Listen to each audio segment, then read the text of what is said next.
গণভোটের মাধ্যমে রাষ্ট্র সংস্কারের সুযোগ এসেছে বলে মন্তব্য করেছেন নারায়ণগঞ্জের জেলা প্রশাসক মোহাম্মদ রায়হান কবির। বৃহস্পতিবার ফতুল্লা মডেল থানাধীন ফতুল্লা সরকারি প্রাথমিক বিদ্যালয়ের মাঠে এক সভায় তিনি একথা বলেন। নারায়ণগঞ্জ সদর উপজেলা প্রশাসন ও ফতুল্লা ইউনিয়ন পরিষদের আয়োজনে গণভোট বিষয়ে জনসচেতনতা ও নাগরিক অংশগ্রহণ বাড়ানোর লক্ষ্যে উদ্বুদ্ধকরণ এই সভা হয়। জেলা প্রশাসক আরও বলেন, একটি সুষ্ঠু, অবাধ ও নিরপেক্ষ নির্বাচন নিশ্চিত করতে ভোটারদের সক্রিয় অংশগ্রহণ হল গণতন্ত্রের মূল ভিত্তি।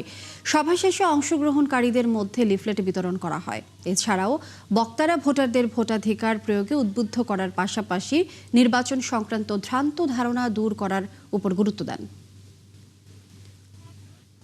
আপনারা যদি আমাদের এই গণভোটের বিষয়বস্তু সম্পর্কে যদি প্রচারণাটা করেন, তাহলে আপনাদের সাথে যারা সম্পৃক্ত তারা কিন্তু সহজে বিষয়টা বুঝবে। তো আমাদের পাশাপাশি যদি আপনারাও ওই দায়িত্বটুকু একটু পালন করেন, তাহলে আমাদের এই গণভোটের বিষয়টা আমাদের প্রান্তিক পর্যায়ে যারা সাধারণ জনগণ, যারা হয়তো গণভোট অথবা সরকার নিয়ে এতটা চিন্তিত না বা এতটা চিন্তা তারা করেন না, তারাও হয়তো এই বিষয়টা সম্পর্কে জানতে পারবেন।